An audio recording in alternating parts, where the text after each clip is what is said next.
Greetings. It's Bryan Watson. I am blessed to be the Community Outreach Director for Saving Lost Kids that boldly fight for missing, exploited, and sex trafficked children. I've been riding along with Bryan Callies for a couple years now, and it seems like every day someone is asking me, what's Saving Lost Kids? And then I get to either explain it or I'm with Bryan, he explains it. And today we're going to answer that question. So if someone asks you what's Saving Lost Kids, you can simply share this link. And Bryan's going to unpack the Saving Lost Kids story, how it began, how long it's been going, what it's been doing, where we are, and where we're going to go. And we might maybe once or twice a year record a new version of this or add on to this as we go farther down the path. Without further ado, Bryan Callies, founder of Saving Lost Kids, and Bryan's going to unpack the story up until today is 11/11/2023. So we're taking you right up to today, which is also a Veterans Day, and we're blessed and honored to be recording this on the day that we're grateful for everyone that has sacrificed for our country. Without further ado, Bryan Callies. Thank you, Bryan Watson. I appreciate everything that you do for Saving Lost Kids and trying to get our needle moving forward and trying to do that big push to try to get the whole world to basically recognize what Saving Lost Kids is, and then how they can get behind the mission that we have for missing, exploited, and sex trafficked children. So just humbled and honored to be here. I want to welcome anyone who's joining us on this and watching this video. Just want to welcome you. Thank you for your interest about Saving Lost Kids. Thank you for caring already enough to watch this video and trying to help us with missing, exploited, and sex trafficked children. So let me give you a quick intro about what Saving Lost Kids is and what it does, why it started. So let's rewind the clock. About 7 years ago, I was blessed to be a part of understanding a concept. And the concept was there's two different ways to follow God. You can follow your own path and logic and wisdom and plan, and then try to get him to kind of endorse or support your idea. That's one way a lot of people go. Hey, let's start a school. Let's go, move here and build something. And so that's one way to go. But there's another way that if you just ask God what his plan is, try to seek for his plan, seek for his wisdom, and then try to get on board with that. And that's something that I kind of opened up my life to about 7 years ago. Opened my life and just asked God, look, give me something that I didn't come up with, something that is really on you, on your heart, and something I can really get into that is just kind of like you're the forerunner of it, right? You got the reins. And so the three things he gave me to do is to keep doing ministry. And I told him, thank you. I love that. So I appreciate being able to continue to do that. And then he said music. I said, well, good, because I like that too. Let's keep that going. And then he said, I want you to go save lost kids. And I thought he originally meant ministry. What he really meant by that is missing, exploited, and sex trafficked children. And my next step is I kind of fought him on it at the beginning. I was like, why would you call me into that? What expertise do I have to say that this is the reason you're bringing me in? And aren't there like a lot of people doing this already? Isn't this something that's already being done and being addressed? So I went ahead and finally conceded and started following this new path in my life of saving lost kids. And the couple things that we found out about in the first 6 months. So first, we were thinking we were just going to connect to a group that's already doing great work, and I would just end up working for them. So I tried every law enforcement agency you can think of, some nonprofits here and there, some ministry things, but I never found something that we could really kind of get behind in a big, bold way that makes a big impact and really is just kind of like following God where he's leading. I never really could find that. But in that 6-month adventure, I also found out how big the problem is, right? How most of the things, now this was, remember, 7 years ago, most things about missing or sex trafficking were really swept under the rug and nobody spoke about them. Nobody talked about it. The word sex trafficking, in fact, really wasn't a big, powerful term like it is today. And so I kind of went back to God and was like, look, I can't find a door that opens that says, hey, let's just come and work for us. And that's exactly where you need to be to make that impact. So I went to him and was like, okay, where do I go now? Now I see how big this problem is. That was the second thing we found, is how huge this problem is. It's so much bigger, but it's so swept under the rug. No one wants to think about it or talk about it. So what do we do now? And his words to me basically was, well, go do what I told you. And I'm like, well, you're not understanding. See, I'm not finding the open door. And his answer back was, go do what I told you. So then we were like, I guess we're going to start something kind of new. So we're going to start a nonprofit. So that's where the start of Saving Lost Kids came from. Our original name was Bryan Callies Foundation. Right? That's the original name. That's the name God wanted me to start the 501c3 with. I really kind of disagreed with it in a way, because I don't really need my name out there. I'm not that vain about having Bryan Callies Foundation be out there. But there was a reason that he did it that way. And he knows a lot more than I do about it, but there was a reason he wanted it done that way. So we started off, you might have seen the name, that true 501c3 is Bryan Callies Foundation. And our mission statement is really simple: saving lost kids. That's our mission statement. We started impacting and doing some things by going out into the public and doing a lot of work on prevention. And I found a couple things. Number one, nobody can spell Bryan Callies Foundation, so it's really hard to go to that website. And number two, we always had to explain, what is Bryan Callies Foundation? And we got to be known in the public as the Saving Kids people. So we went ahead and kind of rebranded. It's the same organization, same 501c3. We just rebranded under the title Saving Lost Kids, which is what our mission statement is anyway. So now the world knows us as Saving Lost Kids. And what we do is missing, exploited, sex trafficking. And we have 3 ways that we address that. Now, the first way that we focus on so much is prevention. And then their second way is rescue. And our third way is recovery or restoration, trying to heal the broken. So let's talk about the first one for a minute. So prevention. We cut our teeth on this one. It was within a couple of years, we're pretty much the leaders in the surrounding 7 states that I know of on prevention, just because there wasn't a lot being done. So what we do is we set up events. Now, not our own events, really. We find places where there's a ton of children and hopefully a ton of parents with them.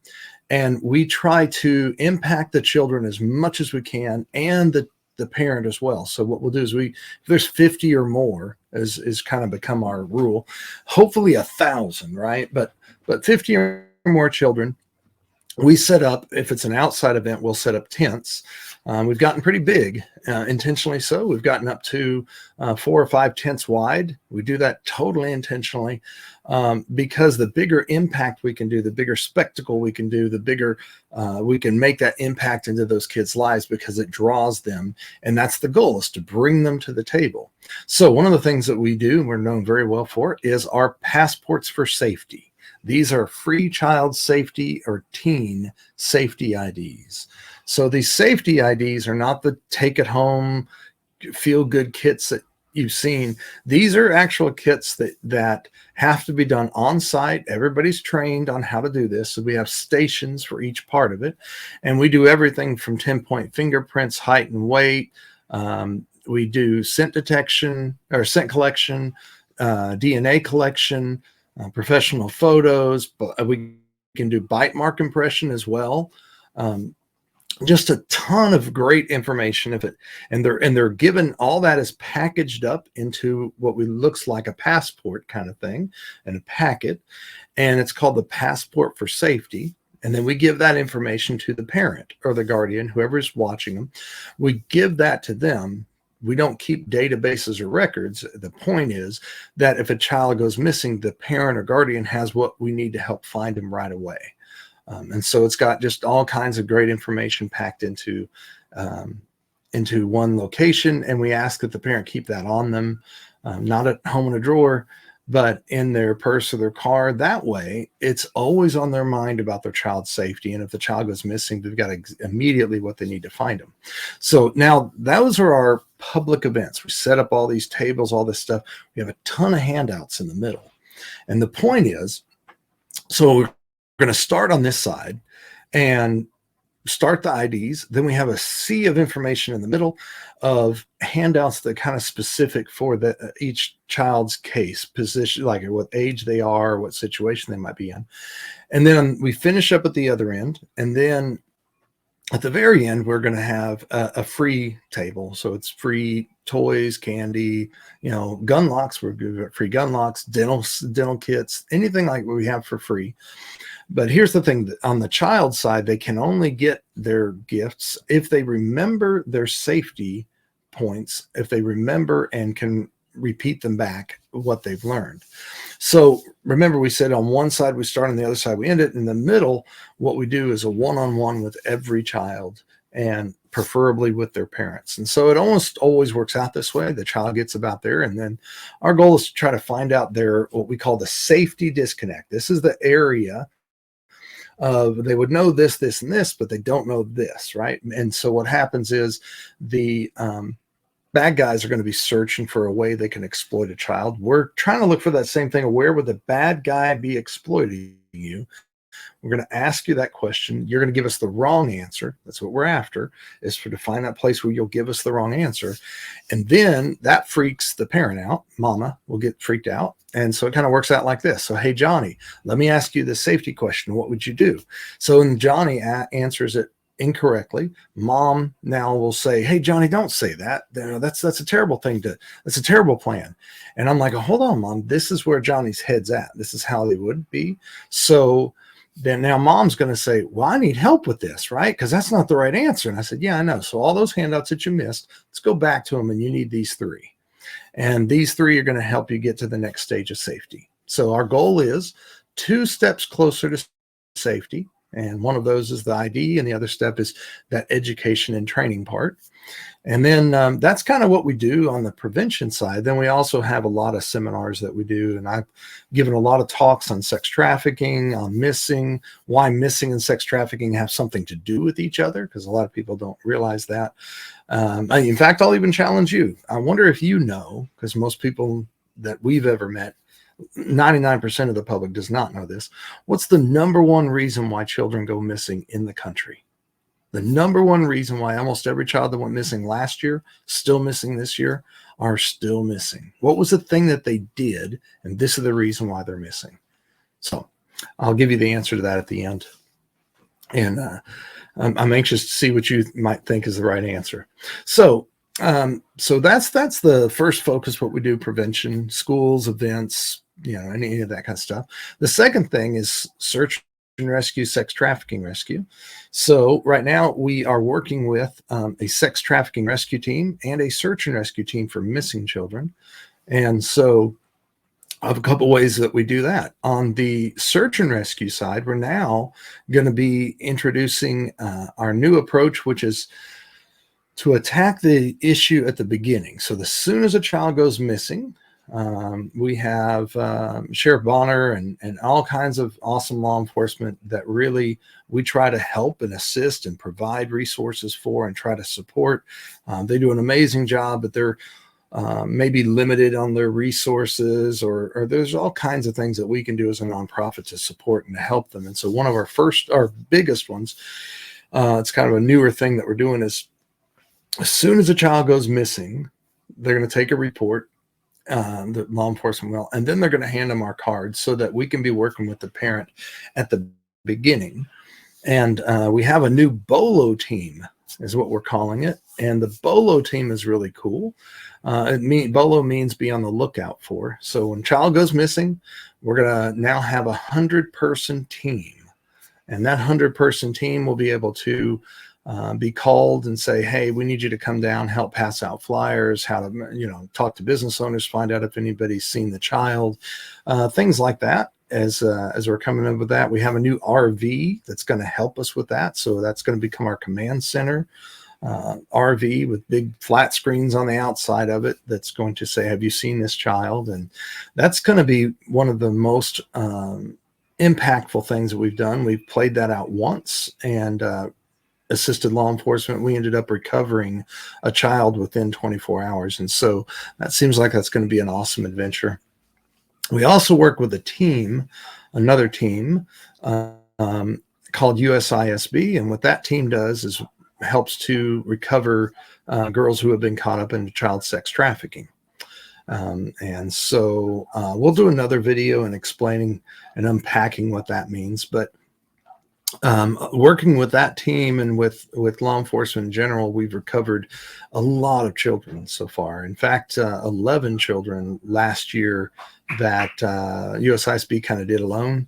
And so not alone, but USISB was really the catalyst and why those children got back. So we got 11 there. Plus we worked with law enforcement on about another 100 to 150 and trying to give them all the ammunition that they can, the tips, the information as we get them in. And as we do that, the way that works and how we get these tips is our social media impact. So I'm actually going to show you that real quick. So there's on the screen there, Facebook.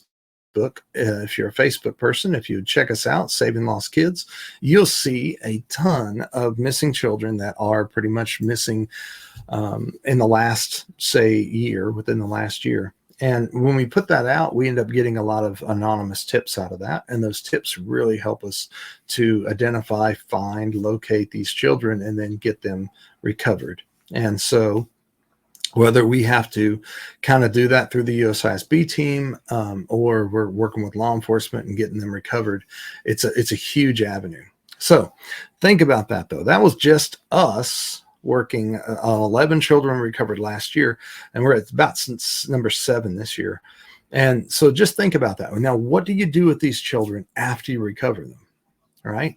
Because if you haven't fixed all that, one of these children that we recovered her multiple times, about every 6 months, and everybody says, why? And I said, well, because if you don't heal all that broken, the way sex trafficking, for example, really works, is exploiting a girl's vulnerability. But after you've been trafficked once, you're really vulnerable. So if you haven't healed all that stuff, all that bad information that was poured into you, what men are supposed to be for, what love is, who you are, why you're precious. If you don't erase all that nonsense, then you really haven't fixed anything, right? Because the child's very easily exploited at that point as well. So what we are working on now is our third piece. And that is what we call the restoration project, trying to heal, recover those children back to be the children of God that God made them to be, right?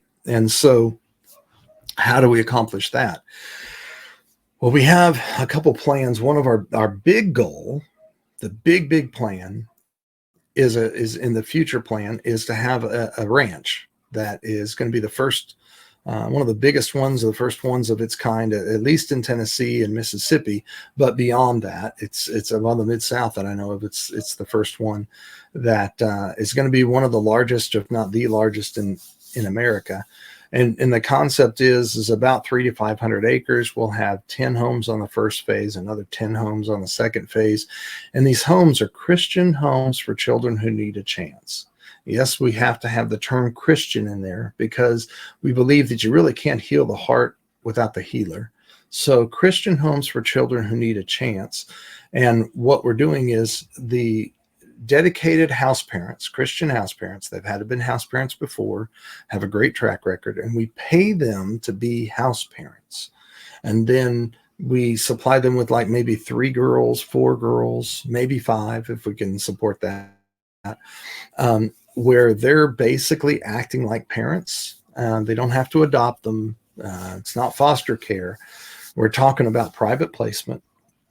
And those children then can grow up in an environment where in that ranch, we're going to have you name it, the church, the school, the healing center, the physical therapy, the equine therapy, and art therapies, and on premises counseling, and all this kind of stuff, where this is just the biggest, most beautiful healing solution that I've ever heard of. And we're kind of basing a lot of that off of a model that Big Oak Ranch does in Alabama, and kind of bringing that in. Their model is awesome. And we're just taking that model. They can't do sex trafficking, and we're going to do exclusively sex trafficked girls. And so that's on a big model, that's what we're after. But as a first step to get there, what we're going to be working on is one home. And the home doesn't have to be hundreds of acres. We're talking about a few acres and a home that's a more normal size home. And we're going to work with one at a time. And I don't care if we own it. We don't technically have to own the place. So if someone wants to donate a home that they're not using, we don't want it in the city, right? It's got to be out there in the country a little bit tranquil, a little bit out there where we're away from a lot of the noise and things like that. And they can either donate it or donate it for a time. Like we can use it for a few months or a few years. A couple of years until we have that big ranch up and running. And so that's kind of what our focus is right now, is to how do we pour into to help two girls. We're going to start with two, and then we're going to grow from there. We look at, it looks like to be about 25,000. If you're going to break it down like that, 25,000 a girl per year is roughly the estimate. So 50,000 to help two young girls a year's time. That pays for the house parents, that pays for the therapies, that's paying for schooling, that's that kind of thing. And so we kind of need your help. We want to introduce you to Saving Lost Kids, and there's a bunch of different ways that you can help. One way is you can become a donor or a volunteer. So I'm going to show you about a volunteer. So here's an easy one. So if you just want to become a volunteer, you just text the word SLKVOL to 51555. So SLKVOL, just text it to the phone number 51555, and then you can sign up to be a volunteer at one of our many events that we do. You can also volunteer to become what we call our staff volunteer. So this means, well, you're not just every once in a while going to hang out for a couple hours at an event. Instead, you want to be a part of something more. Remember, I talked about our social media. And social media is growing so fast, and we really need that because that's our impact. That's how we get it out. That's how we're getting all these tips. And so we need more social media people. Now, the social media, don't think that, I'm not good at Facebook or whatever. We're not wanting you to come up with content or ideas or wordings. What we do is we come up with all those. We have all the pictures and all the information, and we just need somebody who might want to hop onto Facebook and schedule these posts. So this child, we're going to need to post them on this day at this time, this day at this time, this day at this time. And then if the child is hopefully recovered, part of your job will be to, let's go back and delete all those places that we posted the child, so that we're not going to continue just leaving it out there. And the other thing on social media is to keep up with, well, if somebody comments, we got to stay up on those comments. Most of the comments we get are awesome, great to have, but they're more like praying for the child. I posted or shared it on my page. We're looking for the ones that are like, okay, I have a tip for you. And so it takes a lot of like looking through stuff to find out, oh yeah, there's something important. And when we get those tips, let me forward that message onto the recovery team so they know what to do. So for example, that's another type of volunteer, staff volunteer. We also need an event coordinator, volunteer coordinator, stuff like that are not hard. Just take somebody kind of dedicated into that. So that's our volunteer side. You can join us by donating. You can go to the website is one way of doing it. There's our website, savinglostkids.org, savinglostkids.org. And you can go hit the donate button and have a good time with that. You can also text the word missing. Well, Bryan, I haven't done that in a while. Is it texting missing or lost? Missing. missing to 41444. So that's another way to donate as well. Let's see. Right. Then we also have one more thing. One last thing is we have something kind of new, and it's really kind of fun. So it is, I'm going to click it here, what we're calling the 100 Club. Now, remember, we're talking about how do we heal all that broken? How are we going to help all that?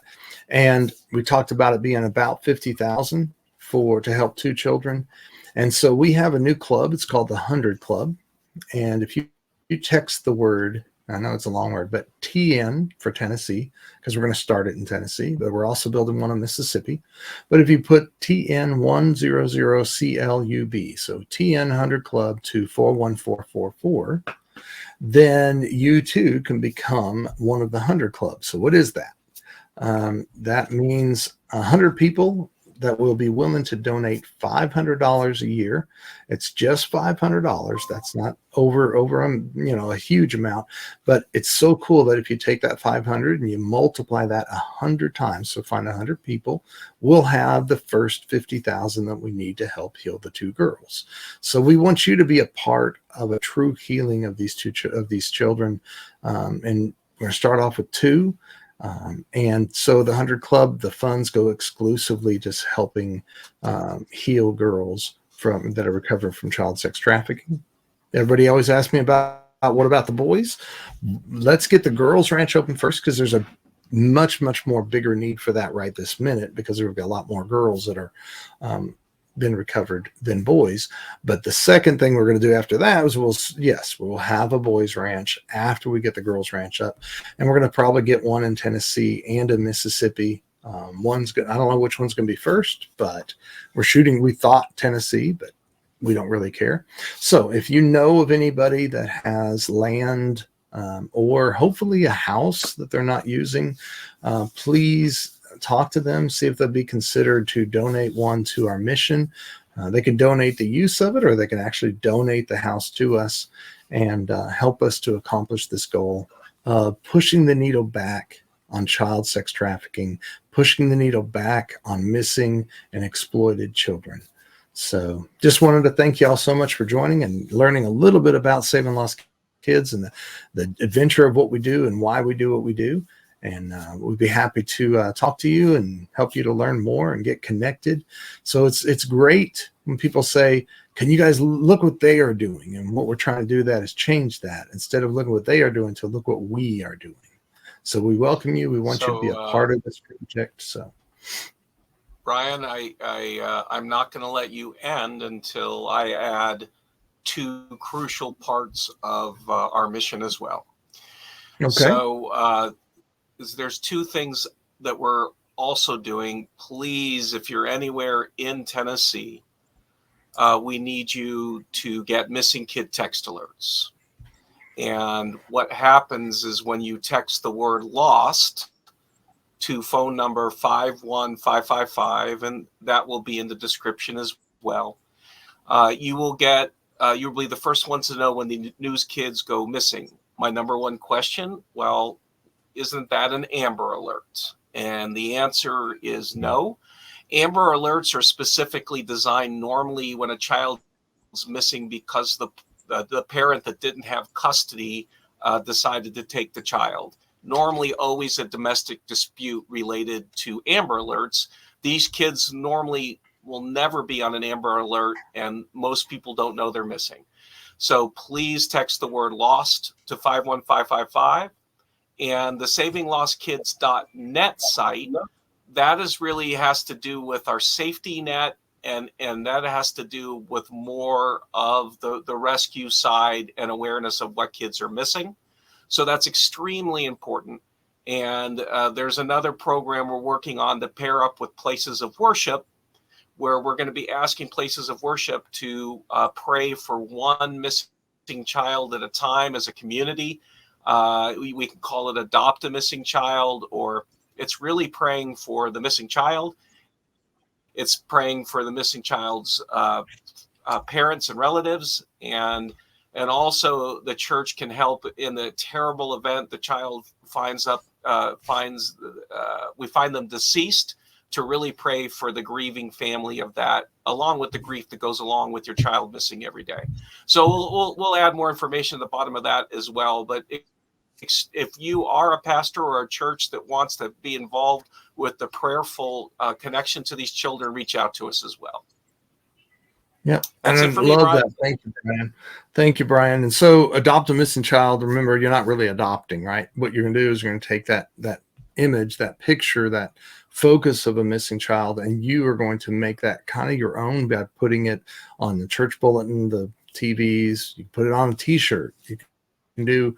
We have bookmarks or anything that you want to do to try to help get that an impact into your congregation, and trying to get them to pray for this missing child, because you guys know as well as I do, prayer is not just preparation for the battle, but prayer is where the battle is won, and we need to be praying. These kids don't have a whole lot of people on their corner a lot of times, so we're reaching out to you, to asking you to be a part of that solution.